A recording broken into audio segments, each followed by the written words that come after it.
Okay, இப்போ திமுகவோட தோல்விக்கான பிரதான காரணங்களா நீங்கள் இந்த 2021-26 ஆட்சியில், ஏன்னா 10 ஆண்டுகளுக்கு பிறகுதான் அவர்கள் ஆட்சிக்கு வந்தார்கள், இப்பொழுது அவர்களை மீண்டும் வீட்டுக்கு அனுப்பியாகி விட்டது. இந்த பிரதான காரணம் தோல்விக்கான மிக முக்கியமான காரணங்களா நீங்கள் அதை பட்டியல் எடுங்க பார்க்கலாம், என்னெல்லாம் இருக்கு. ஃபர்ஸ்ட் நான் பட்டியலிட்டு சொல்லுவேன்னா, அவங்களுக்கு பகட்டான அரசியலை நோக்கி நகர்றது, செய்யாத ஒன்றை செஞ்ச மாதிரி விளம்பரம் மூலம் மக்களிடம் சேர்க்கிறது, தன்னுடைய அடிமை ஊடகங்களையும் தன்னிடம் ஓடிடி பிளாட்ஃபார்மையும் சேட்டலைட் பிளாட்ஃபார்மையும் தியேட்டர் பிளாட்ஃபார்மையும் கையில் வைத்துக்கொண்டு இங்கு தேனும் பாலும் ஓடுற மாதிரி உங்கள்கிட்ட ஃபீட் பண்ணிக்கிட்டே இருக்காங்க. இங்கே ஒன்றும் ஓடலன்னு தெரியும்.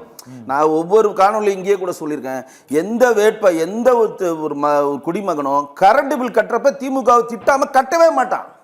நானே திட்டுவேன், எனக்கே கோவம் வரும். 2000 ரூபா அந்த கரண்ட் பில் எனக்கு 4500 ரூபா வரப்ப எனக்கு கோவம் வருது.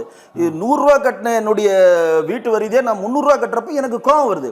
பள்ளமான ரோடுகளில் போய் என் வண்டியில் நான் விழுறப்ப எனக்கு கோவம் வருது. இந்த கோவக்கணல் எல்லாருமே எங்க ரிஃப்ளெக்ட் பண்ணுவாங்கன்னா, இதே சத்தியம் தொலைக்காட்சி நான் சொல்லியிருக்கேன், எப்ப வெளிப்படுத்துவாங்கன்னா தேர்தல் அப்பதான் குத்துவானுங்க. தேர்தல் அப்பதான் அந்த கோபத்தை குத்துவாங்க.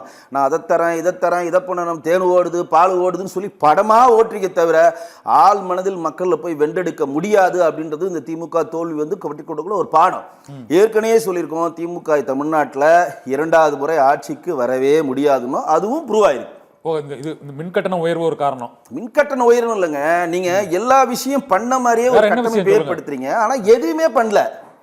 ஆன்டி இன்கம்சி ஓட்டு இன்னைக்கு தாவேக்கான ஒரு கட்சி உருவாகம் இருந்தால் மிகப்பெரிய அளவில் ஏடிஎம்கே அதை அறுவடை செய்திருக்கோம். ஸ்வைப் பண்ணிருக்கோம். டைவர்ஷன் கிடைச்சிருச்சு. அவ்வளவு நேரடியான பாதிப்பு ஊழல் லஞ்சம் சொல்றீங்களா? ஊழல் லஞ்சம் மட்டும் இல்லாம இங்க இருக்கக்கூடிய எல்லா அமைச்சர்களும் தொடர்ந்து குறுநில மன்னர்கள் மாதிரி தன்னிடம் இருக்கக்கூடிய பணபலத்தின் மூலம் அதிகார பலத்தின் மூலம் ஜெயிச்சு அங்க இருக்கக்கூடிய மக்களை கட்டுக்கோப்பா வச்சிருக்காங்க. அப்போ ஒரு ஸ்வைப் வரப்போ அவன் காலம் நீ கே நேரு காணாம போறாரு, ஏவா வேலு திருவண்ணாமலை கோட்டைன்றாங்க காணாம போறாங்க. மாண்புகு முன்னாள் முதலமைச்சர் மு.க. ஸ்டாலின் அவர்கள் பின்னாடி நோக்கி நகர்றாரு, உதயநிதி அவர்கள் பின்னாடி நோக்கி நகர்றாரு. சிட்டி ஃபுல்லா திமுக கோட்டைன்னு சொல்லப்படுன்ற ஒட்டமுட்ட கட்டமைப்பும் தாவேக்கா உடைக்குது. அப்படின்னா அந்த உடைக்கிற வேட்பாளர் நீங்க யார் கூட உங்களுக்கு தெரியாது. உங்களுக்கு தெரியுமா? ஆதவர்ஜி 5 வேட்பாளர் ஒரு வேட்பாளர் பேர் சொல்லுங்க. ஆதவர்ஜினா சொல்லுவீங்க, புசியானந்த சொல்லுவீங்க, அதிகபட்சம் ராஜ்மோகனை சொல்லுவீங்க, விஜய் அவர்களை சொல்லுவீங்க, நிர்மல்குமாரை சொல்லுவீங்க, அருண்ராஜை சொல்லுவீங்க. இதை தவிர ஒருத்தரை சொல்லுங்க பாப்பீங்க. அப்ப அந்த முகமாக விஜய் இருப்பதனால அந்த கோபக்கணல்ல எவன் வேட்பாளர் யாரு படிச்சவனா நல்லவனா கெட்டவனா நல்லது செய்வானா இவனுக்கு அரசியல் அறிவு இருக்கா எதுவுமே தேவையில்லை. விசில் இருக்கா குத்து, திமுக கோத்த விசில் மேல காட்டுறான். அது அடுத்து ஏடிஎம்கே காட்டுறான், ஆப்ஷனா விசில்ல காட்டுறான். அவ்வளவுதான்.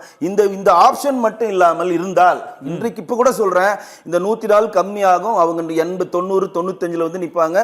ஏடிஎம்கே தான் முன்னாடி இருந்தா என்னுடைய கணிப்பு 3 மணி நிலவரத்தில். ஏன்னா எல்லா லீடிங்லையும் பாருங்க 200 ஓட்டு 300 ஓட்டு 400 ஓட்டு இப்படிதான் இருக்கு.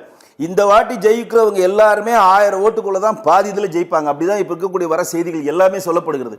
அப்ப திமுக கடைசி வரையும் ஒரு மாய உலகத்திலிருந்து வெளியிலே வராம பணத்தை செலவு பண்ணி பெரிய பெரிய கூட்டங்கள் நடித்து பணத்தை மக்களிடம் கொடுத்து நாங்கள் இவ்வளவு பெரிய கூட்டத்தை கூட்டோம் ஒரு மாய உலகிலே வாழ்ந்து மாண்புகு முன்னாள் முதலமைச்சர் இந்த மாய உலகத்திலே நம்ப வைத்து துணை முதல்வரை நம்ப வைத்து இன்னைக்கு காண மாய உலகத்தை கிடைத்த தோல்வின்னு சொல்லியிருக்கீங்க.